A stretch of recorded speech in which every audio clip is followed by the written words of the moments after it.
कैसे हैं आप सभी। उम्मीद करता हूँ सभी लोग अच्छे होंगे। और जैसा कि शुरुआत में मैं रोज आपको बताता हूँ और आज भी बताऊंगा कि ठंड काफ़ी बढ़ गई है।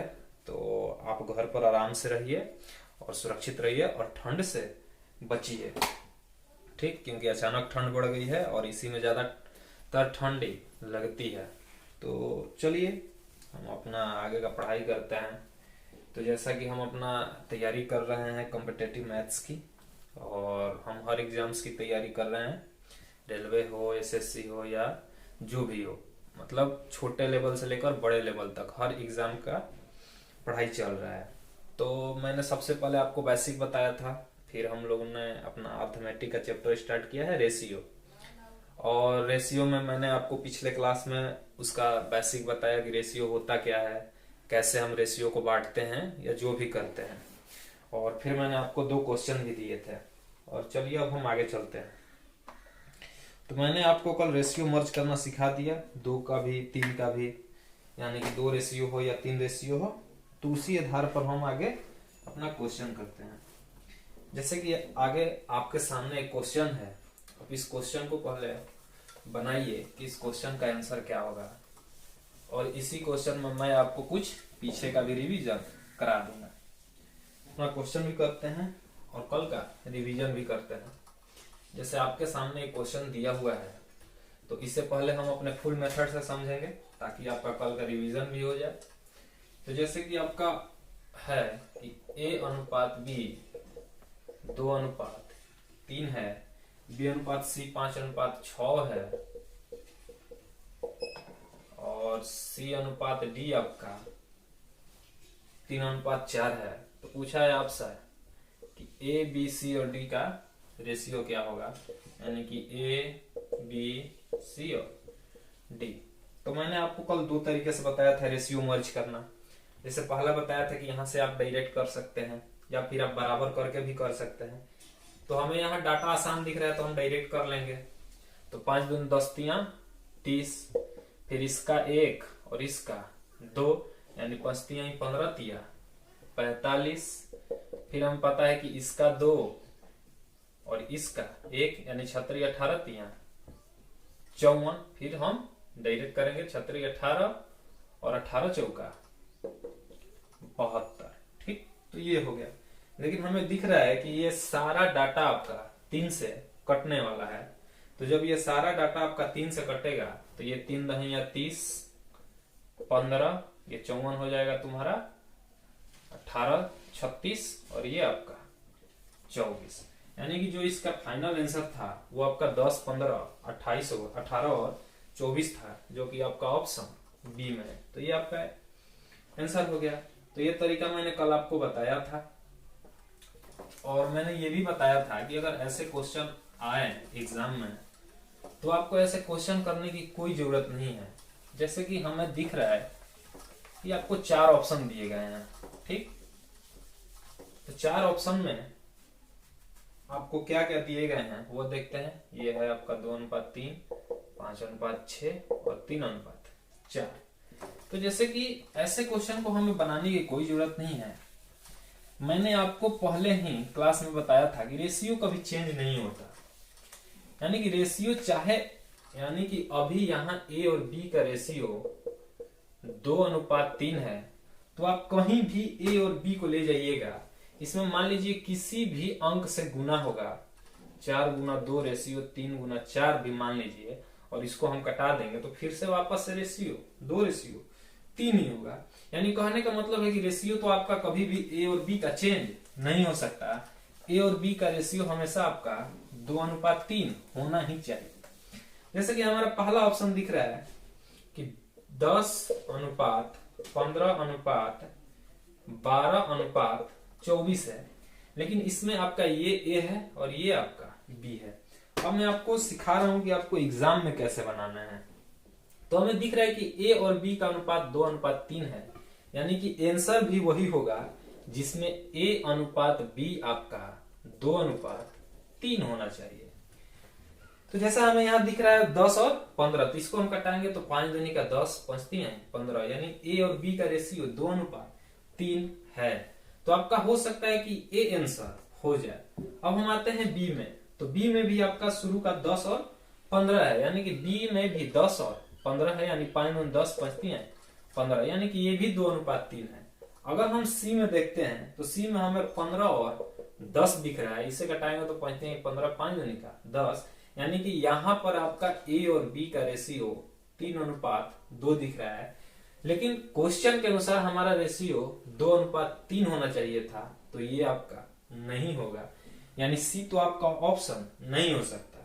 अब देखते हैं डी ऑप्शन में, तो 18 और 15 है, अगर इसे 3 से काटेंगे तो 3 6 18 3 5 15, यानी कि ये आपका ए और बी का रेशियो 6:5 आया, यानी कि हमारा आना चाहिए था 2:3, यानी कि डी भी आपका आंसर नहीं हो सकता।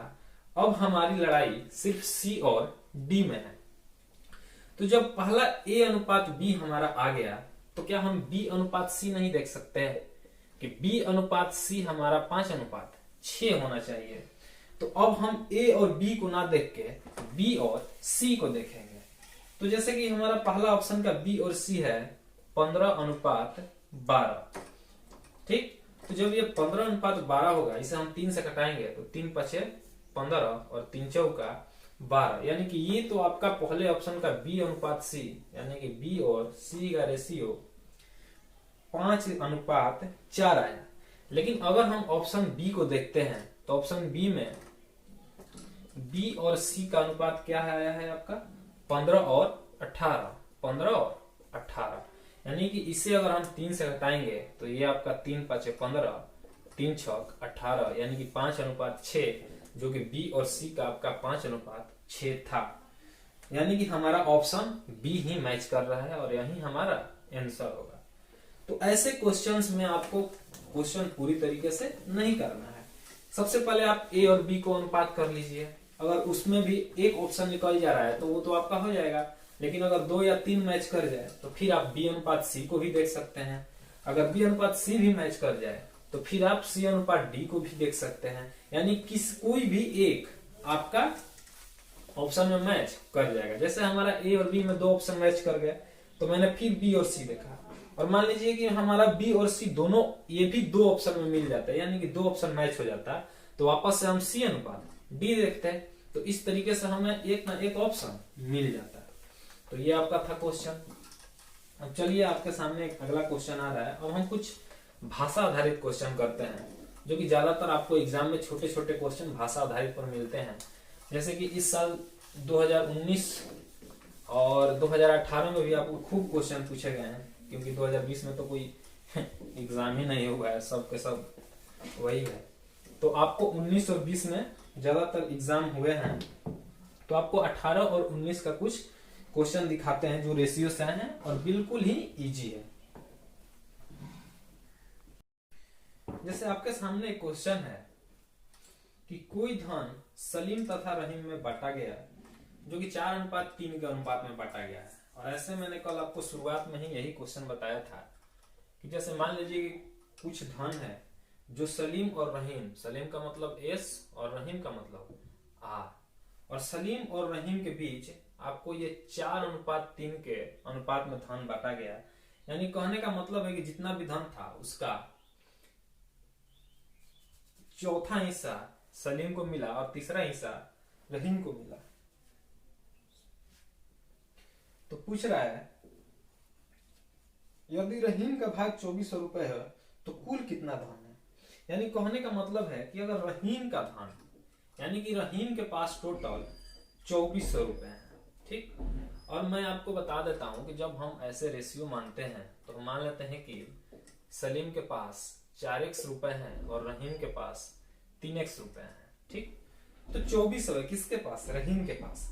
लेकिन क्वेश्चन के अनुसार रहीम के पास कितना रेशियो था, 3x रेशियो था, यानी कि 3x रेशियो का मान आपका 2400 रुपए था, तो x का मान आपका कितना आएगा 800 रुपए आएगा। 2400 बटा में 3 800। लेकिन आपसे पूछा है कि कुल धन कितना है, तो रहीम के पास तो 2400 रुपए है ही, रहीम के पास कुल 2400 रुपए है, और सुरेश के पास कितने हो जाएंगे, तो ये आपका रहा 800, यानी कि x का मान 800 है, तो 4x का मान 4 गुना 800 यानी कि 3200। और ये 3200 होगा, तो पूछा कि टोटल कितना धन होगा, तो इसके पास 2400 और इसके पास 3200, यानी कि इसका आंसर 0 0 4 2 6 3 और 2 5, यानी कि इनके पास टोटल धन आपका 5600 रुपए था और 5600 रुपए में इन्होंने अपना धन बांटा है। तो ऐसे क्वेश्चन आपको मिलते रहते हैं। ठीक, तो चलिए हम आगे बढ़ते हैं। या फिर आप ऐसे भी कर सकते थे कि जब 3 का मतलब 2400 रुपए है तो x का मतलब 800, तो टोटल धन कितना था, तो सुरेश के पास 4x था और रहीम के पास 3x था, तो टोटल कितना हो गया आपका धन, टोटल धन 7x और x का मान 8, तो 7 गुना 8 बराबर 5600, यानी कि इसका आंसर भी आपका 5600 होगा। आप कैसे भी बनाइएगा, इसका आंसर आपका 5600 ही होगा। चलिए फिर आगे बढ़ते हैं हम। तो जब आगे बढ़ते हैं तो आपके सामने अगला क्वेश्चन है कि एक विद्यालय में लड़के तथा लड़कियों का अनुपात 8:5 है। यदि लड़कियों की संख्या 160 है तो कॉलेज में कुल कितने विद्यार्थी हैं। अब एक बात बताइए कि अगर एक कॉलेज है तो उसमें टोटल विद्यार्थी कैसे निकलेंगे, तो जितने लड़के होंगे और जितनी लड़कियां होंगी पढ़ने वाली, उन्हीं सबको मिलाकर आपका टोटल विद्यार्थी आएगा। और क्वेश्चन में दिया है कि लड़के और लड़की का रेशियो 8:5 है, यानी कि बॉय से गर्ल, यानी कि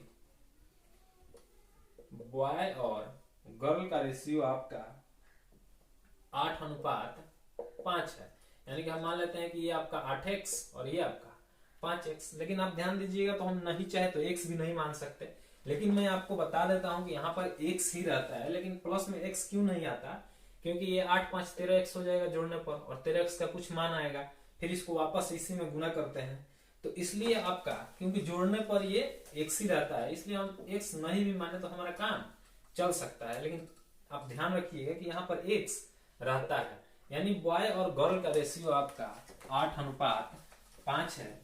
और पूछा है कि लड़कियों की संख्या 160 है, यानी कि लड़की, यानी क्वेश्चन के अनुसार हमारा लड़की का अनुपात कितना है, 5 है, लेकिन उसने बोला है कि 5 का मान आपको 160 लेना है। तो अगर हम 5 का मान 160 लेते हैं तो 1 का मान आपका, यानी कि 5x लड़कियां हो गई, यानी 5, और इसका अनुपात आपको 160 दिया है, यानी कहने का मतलब है कि गर्ल के रेशियो के साथ आपको 160 बताया है, तो 1 का मान कितना होगा, 160/5, यानी पंक्तियां 15 5 गुण 10, यानी कि ये आपका हो गया 32। तो पूछा है कि कुल विद्यार्थी कितने हैं, तो कुल विद्यार्थी के लिए आप क्या कर सकते हैं, आप चाहे तो इसे जोड़ लीजिए। 1 का मान अगर 32 है तो 8 5 13 और 13 गुना 32, यही आपका टोटल स्टूडेंट होंगे। ठीक, या फिर आप जब 32 है तो इसका तो 160 दिया हुआ है, आप इसमें गुना करके इन दोनों को जोड़ लीजिए, लेकिन ये आपका ज्यादा आसान होगा, क्योंकि 1 का मान अगर 32 है तो हमारे पास टोटल पूछा गया है, तो बॉय 8 है और गर्ल्स 5 है, तो 8 5 13, यानी कि 13x और 13 का मान को 32 से गुना करना है, यानी 13 दूनी 26 का 6 हाथ में लगा 2 और 13 तिया 39 और 2 41, यानी कि टोटल उस स्कूल में कितने स्टूडेंट थे, तो आपका टोटल स्टूडेंट 416 थे, और यही आपका आंसर हुआ। तो ऐसे ऐसे आपको क्वेश्चन देखने को मिलते हैं जो कि बिल्कुल ही आसान होते हैं।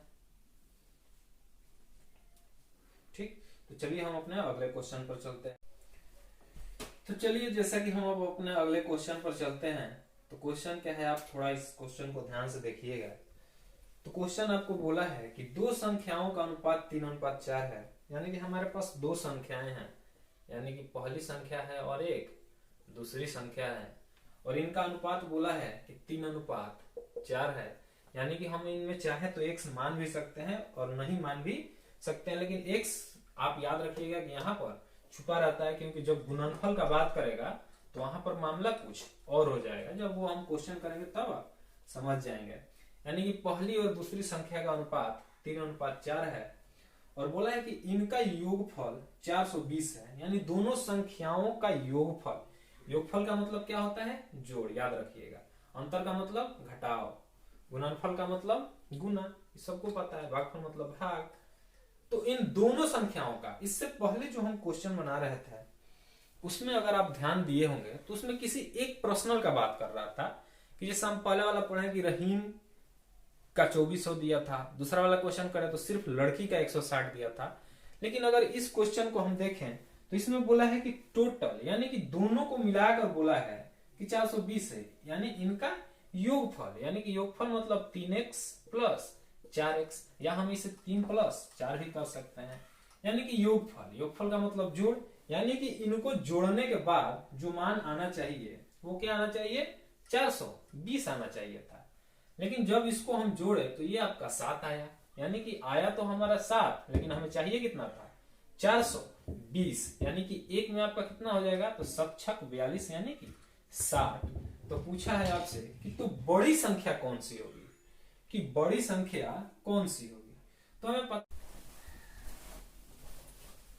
तो हमारा कितना आया, एक का मान 60 आया। लेकिन आपसे पूछा है कि बड़ी संख्या क्या होगी, तो आपको एक बात तो समझ में आ रहा है कि यहाँ पर 3 है और यहाँ पर 4 है, और दोनों में हमें 60 से ही गुना करना है, यानी कि बड़ी संख्या तो हमारी यही होगी।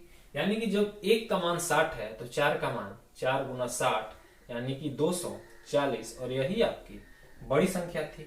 और अगर आपसे पूछे कि इसकी छोटी संख्या कितनी होगी, तो छोटी संख्या हमारी 3 होगी, यानी कि 60 180, यानी कि बड़ी संख्या हमारी 180 और छोटी संख्या हमारी 200, छोटी संख्या 180 और बड़ी संख्या 240। अब इसी में कोई तरीके से आपके क्वेश्चन पूछ सकता है, जैसे पूछेगा कि आप बताइए कि बड़ी संख्या छोटी से कितनी बड़ी है, बड़ी संख्या छोटी से कितनी बड़ी है, तो छोटी संख्या आपका 180 है और बड़ी संख्या आपका 240 है, तो वो कितना बड़ा होगा, 60 बड़ा होगा। या फिर हम चाहें तो इसको डायरेक्ट फ्रैक्शन से ही करेंगे, हमें ये सब निकालने की जरूरत नहीं होगी। अगर बड़ा छोटा पूछे तो हम यहीं से देखेंगे कि छोटी संख्या कितनी बड़ी है, तो 1 बड़ी है, और 1 का मान कितना है आपको 60, तो यहाँ पर भी आपका 60 ही होगा। तो आप याद रखिएगा कि इसमें कई तरह के क्वेश्चन बन सकते हैं, और हर तरह का क्वेश्चन आपको बनाने आएगा, बस आप वेट कीजिए। तो जैसा कि हमारा इसका आंसर कितना आया, 240, क्योंकि बड़ी संख्या हमारी 240 थी। तो चलिए अगले क्वेश्चन पर हम चलते हैं। तो जैसा कि आपके सामने अगला क्वेश्चन रहा, ये आप पहले खुद से ट्राई कीजिए कि किसी विद्यालय में परेड में लड़के और लड़की का अनुपात 9:7 है, यदि विद्यार्थियों की कुल संख्या 256 है, तो लड़कियों की संख्या कितनी होगी। तो ये आपको आना चाहिए, आप जरूर बनाइए। नहीं आएगा तो इसका मतलब कि आप अभी तक कुछ नहीं पढ़े हैं और ना ही आपको कुछ समझ में आया है। और अगर आपको कहीं भी प्रॉब्लम हो तो आप कमेंट में बताइए कि हमें यहाँ प्रॉब्लम है, मैं आपको जरूर बताऊंगा। दोबारा से जब हम स्टार्ट करेंगे उसी टाइम हम डाउट भी ले लेंगे, जिस लड़के का कोई डाउट हो तो। ठीक, तो चलिए जैसा कि हम अपना अगला क्वेश्चन देखते हैं कि किसी विद्यालय के परेड में लड़के और लड़कियों का अनुपात, यानी कि बॉय से गर्ल का रेशियो आपका 9:7 है। और टोटल विद्यार्थी का मतलब क्या होता है कि कितने लड़के और कितने लड़कियां हैं स्कूल में, तभी तो टोटल विद्यार्थी हैं। जैसे मान लीजिए कि स्कूल में 5 लड़के हैं और 3 लड़कियां हैं, और मैं पूछूं कि बताइए कि स्कूल में टोटल कितने स्टूडेंट है, तो आप क्या बताएंगे, 5 3 8, यानी कि टोटल स्टूडेंट आपका 8 है। तो उसी तरीके से इनका रेशियो 9:7 है, और बोला है कि टोटल 256 है, यानी कि टोटल 9 7 16 होना चाहिए था, लेकिन यहाँ पर आपका 256 है, यानी कि 1 का मान आपको 16 दिया हुआ है। ठीक, तो पूछा है कि क्या पूछा है कि लड़कियों की संख्या क्या है। तो यहाँ पर हमें दिख रहा है कि लड़कियों का रेशियो 7 है, यानी कि 7x था, और x का मान आपका 16 आया था, तो यहाँ पर गुना 16 और 16 7 112 होता है। ठीक, तो इसका आंसर आपका 112 हो गया। अगर लड़कों की संख्या पूछता तो हम 16 में 9 से गुना करते हैं, लेकिन अगर आपसे क्वेश्चन पूछ दे यही कि बताइए कि लड़कों की संख्या लड़कियों से कितनी अधिक है, या फिर ऐसे पूछ देगा कि लड़कियों की संख्या लड़कों की संख्या से कितना कम है, तो आप बताइए। तो हमें इससे क्वेश्चन में पूरा निकालने की कोई जरूरत नहीं है, हम डायरेक्ट देखेंगे कि रेशियो में ही इनमें कितना का अंतर है। तो हम देखें कि रेशियो में ही इनमें 2 का अंतर है, यानी कि 2, और 1 का मान 16 था, तो 2 का मान आपका 32 होगा। यानी कि स्कूल में बॉयज जो हैं गर्ल्स से 32 ज्यादा हैं, या फिर हम इसे ऐसे भी बोल सकते हैं कि जो गर्ल है वो बॉय से 32 कम है। तो ऐसे क्वेश्चन भी आपको मिलते रहते हैं, और ये क्वेश्चन जो था ये 2019 का CHSL में या CGL में पूछा था ये क्वेश्चन, अब इतना मुझे याद नहीं। तो चलिए अब हम बढ़ते हैं अपने अगले क्वेश्चन की ओर। और हमारे पास ज्यादा टाइम नहीं होता है, इसलिए हम ज्यादा बात नहीं कर पाते हैं। बस हमें क्वेश्चन पर ध्यान देना है। अगर आपका प्यार और सपोर्ट मिला तो हम बात भी करेंगे अच्छे से, लेकिन अभी कोई बातें नहीं होगी। तो चलिए हम आगे अपना क्वेश्चन देखते हैं। जैसे कि आपके सामने एक क्वेश्चन है कि दो संख्याओं का अनुपात 7:10 है, यदि उनका अंतर 96 है तो छोटी संख्या क्या है। तो संख्याओं का अनुपात क्या है आपका 7:10, यानी कि पहला से दूसरा का अनुपात आपका 7:10 है। और इनका अंतर का मतलब ये नहीं है कि 7 में से 10 घटाएंगे तो -3 होगा, या 10 में से 7 घटाएंगे तो 3 होगा। अंतर का मतलब होता है कि 7 में से 10 घटाएंगे और हमेशा आपको पॉजिटिव मान लेना है, यानी कि चाहे माइनस हो या प्लस हो, उससे कोई मतलब नहीं है, हमें पॉजिटिव मान लेना है, उसी को हम अंतर बोलते हैं। तो अभी मैंने बताया कि आप चाहे तो इसे x भी मान सकते हैं, लेकिन आप जोड़ और घटाव में कभी भी x मानने की कोई जरूरत नहीं है, लेकिन हमें गुना में मानना पड़ेगा। और क्यों मानना पड़ेगा वो भी मैं आपको जब क्वेश्चन आएगा तब बताऊंगा। तो उनका अंतर 96 है, लेकिन क्वेश्चन के अनुसार इनमें अंतर कितना का है, तो 3 का अंतर है, यानी कि 10 में से 7 जाएगा तो 3 होगा, यानी इनका अंतर 3 होगा। लेकिन क्वेश्चन के अनुसार इनका अंतर 96 बोला है, तो एक में आपका कितना होगा, कितने का 9, 3 दूनी का 6, यानी एक का मान आपका 32 होगा। ठीक, लेकिन यहां पर तो बोला है कि सबसे छोटी संख्या कौन सी है, तो आप देखते ही बता देंगे कि ये संख्या छोटी होगी, क्योंकि इसमें 32 से 7 से गुना होगा, इसमें 32 से 10 में गुना होगा, यानी कि छोटी संख्या ये होगी आपकी। और ये 7 का मान दिया है तो 32, एक का मान 32 है तो 7 का मान 32 गुना 7, यानी कि 7 दूनी 14 का 4 हाथ में लगा 1, और 17 21 और 1 22, यानी कि इसका जो आंसर है आपका 224 होगा। तो उम्मीद करता हूं कि आप ऐसे क्वेश्चन को समझ गए होंगे, और ये सबसे बेसिक लेवल का क्वेश्चन था। और जैसे जैसे हम आगे बढ़ेंगे वैसे वैसे अपना लेवल उठाते जाएंगे, और एक टाइम ऐसा आएगा जब आप इसमें महारत हासिल कर लेंगे, और हम बड़े बड़े क्वेश्चन को आसानी से करेंगे भी और समझेंगे भी। तो चलिए अब मैं आपको कुछ कंसेप्ट बताता हूं, आप उसे समझिएगा। जैसे कभी कभी क्वेश्चन देता है, तो चलिए बताइए, ए का मान ऐसे देता है आपको कि ए अनुपात बी अनुपात सी का मान 1:2:3:4:4:6 देता है। तो आपको बताना है कि ए बी और सी का सही रेशियो क्या है, यानी कि ए बी सी का सही मान क्या होगा। तो ऐसे क्वेश्चन में हम क्या करते हैं, इस चीज को आपको देखना है। तो देखिए इसमें हमारा प्रॉब्लम कहाँ क्रिएट हो रहा है। अगर मैं सीधे आपको 1:3:4 दे देता तब तो कोई प्रॉब्लम ही नहीं था, यानी हमें प्रॉब्लम कौन क्रिएट कर रहा है, प्रॉब्लम हमारा ये 2, 4 और 6, यानी कि हर, यानी कि नीचे का हर, यानी कि डिनोमिनेटर, यानी कि यही हमारा प्रॉब्लम का सारा जड़ है। तो क्यों ना हम ऐसा करते हैं कि इस प्रॉब्लम को ही हटा देते हैं। और मैंने जब आपको फ्रैक्शन पढ़ाया था तब मैंने बताया था कि आपको हर को कैसे हटाना होगा। तो उस टाइम मैंने बताया था कि हर को हटाने का सिर्फ एक ही तरीका है, आप इनका एलसीएम ले लीजिए, यानी कि एलसीएम ऑफ 2, 4 और 6। अगर आप इनका एलसीएम लेंगे तो ये आपका 12 हो जाएगा, ये आपका 12 हो जाएगा। ठीक, तो जब ये आपका 12 हो जाएगा, यानी कि मान लीजिए कि हमारा पूरी संख्या क्या थी, 12 थी, लेकिन ये 12 का 1/2 था, यानी कि ये आपका 6 था, ये आपका 3 था, और ये आपका 8 था।